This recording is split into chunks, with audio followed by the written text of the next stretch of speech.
Hola amigos, bienvenidos de nuevo a mi canal. Soy Andrés Zapata, nutricionista y dietista, y hoy te voy a entregar varias herramientas que te van a servir para que aprendas a controlar la distensión abdominal y la producción excesiva de gases.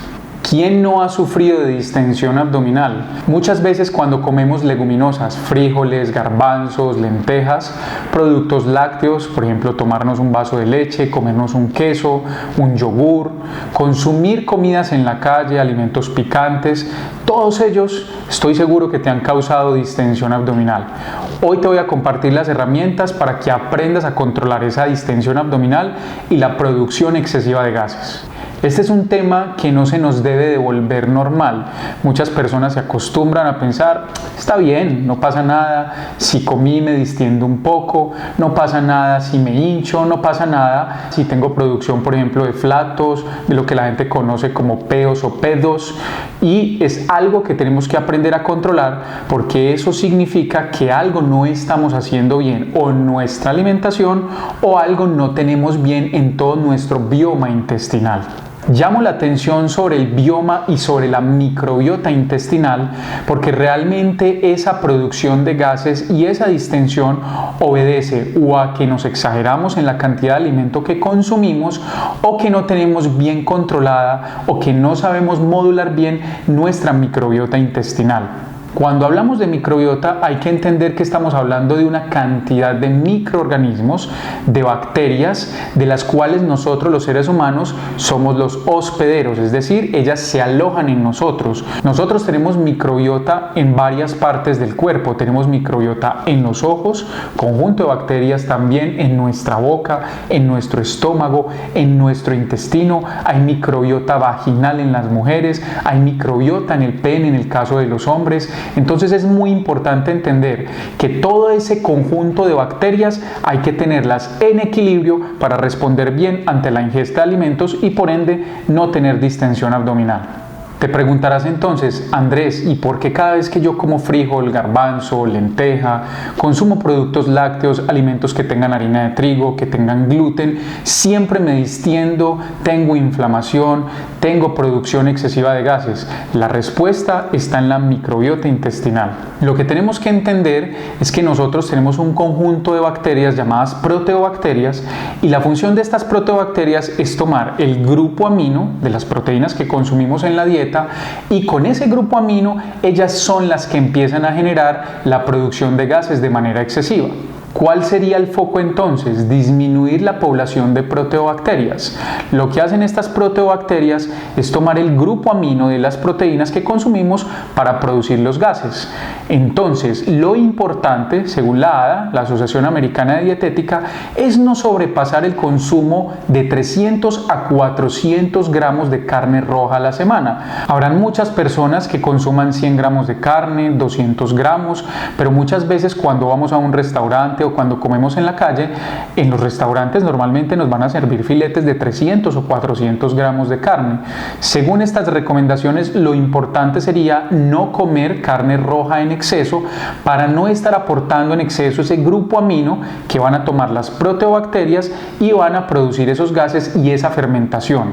Hay que tener en cuenta entonces que aparte de esa putrefacción que realiza la carne en exceso en nuestro organismo, también vamos a encontrar que asociada a carbohidratos, para personas que por ejemplo sean intolerantes al gluten, las proteínas que conforman el gluten, la gliadina y la glutenina, también se van a fermentar en el intestino y en conjunto ese producto de putrefacción de las proteínas más la fermentación de los carbohidratos en quienes no toleren bien, por ejemplo, la gliadina y la glutenina del gluten, van a ser los detonantes para producir esa distensión abdominal. Llamo la atención entonces sobre el consumo tanto de proteínas de origen animal como proteínas de origen vegetal.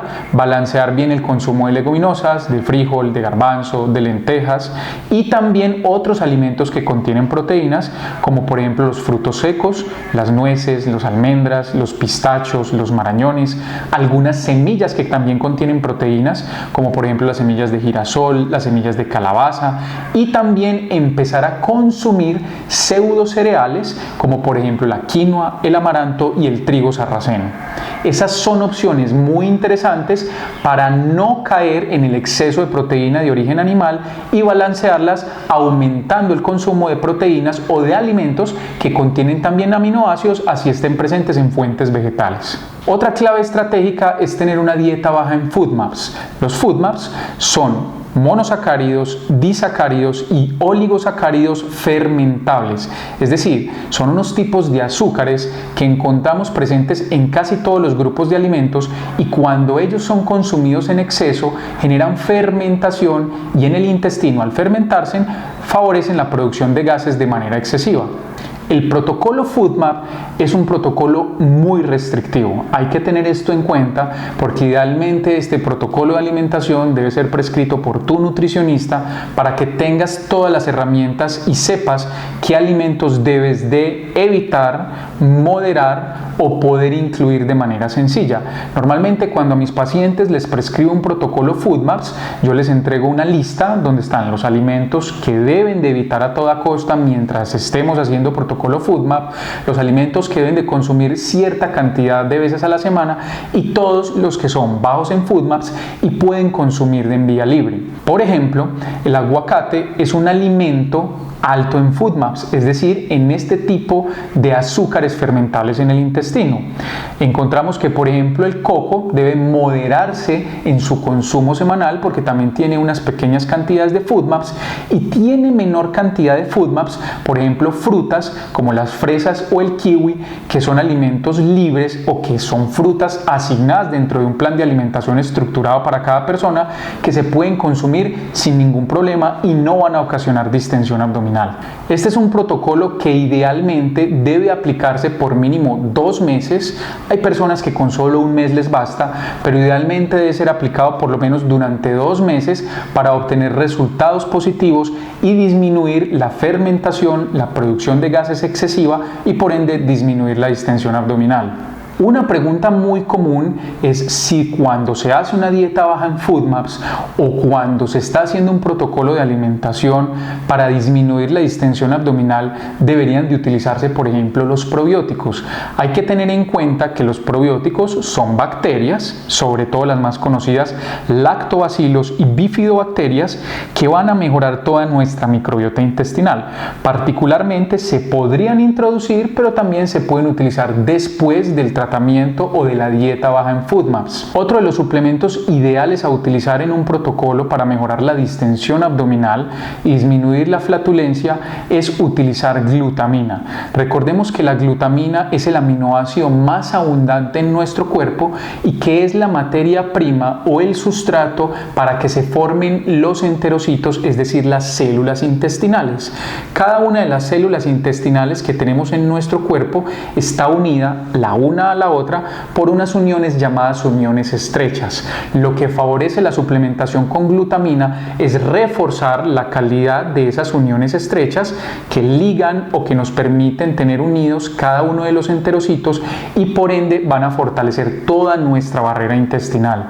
Otra pregunta muy común es si durante un protocolo como estos o una dieta baja en FODMAPs es válido utilizar productos como el kimchi, los fermentados, el yogur, el kefir, el vinagre de sidra de manzana, y mi respuesta es muy clara. Tienen y deben utilizarse. Lo importante es conocer adecuadamente las dosificaciones, los momentos ideales a introducir, y eso debes de definirlo personalizadamente con tu nutricionista. Y como ustedes saben, yo soy un amante ferviente de las especias y aquí van a entender por qué. Cuando nosotros utilizamos, por ejemplo, raíces o rizomas como el jengibre, la cúrcuma, el anís estrellado, los clavos de olor y la canela, todos ellos tienen unos compuestos llamados flavonoides que lo que van a hacer es apoyar la producción de bacterias gram positivas, específicamente las que vamos a llamar del bando bueno, y disminuir la producción de bacterias gram negativas, las que vamos a llamar del bando malo, y todo esto va a mejorar nuestra calidad en la microbiota intestinal. Así que ahí tienes más razones para empezar a consumirlas. Así que ya lo sabes, manejar la distensión abdominal, reducir la producción excesiva de gases, requiere un enfoque multifactorial donde se tenga en cuenta la cantidad y tipo de proteína que consumes, utilizando algunos suplementos como los probióticos y también la glutamina, eligiendo fuentes de flavonoides presentes en las especias y presentes también en el jengibre, en la cúrcuma, en el anís, en los clavos de olor, en la canela, y estas estrategias, sobre todo las de las especias, deben de ser utilizadas mínimamente en un protocolo como estos y dieta baja en FoodMaps durante 2 o 3 momentos en el día, pudiendo introducir estos tés o estas infusiones en la media mañana, en la media tarde o al levantarnos. Espero que esta información te haya sido muy útil, compártela, ponla práctica en ti. Si tienes distensión abdominal, si tienes producción excesiva de gases, traigo para ti esta información con todo el cariño, con todo el aprecio, con todo el amor, con toda la entrega para que puedas mejorar tu salud. Recuerda por favor suscribirte a mi canal, activar la campana de notificaciones y nos vemos en un próximo video.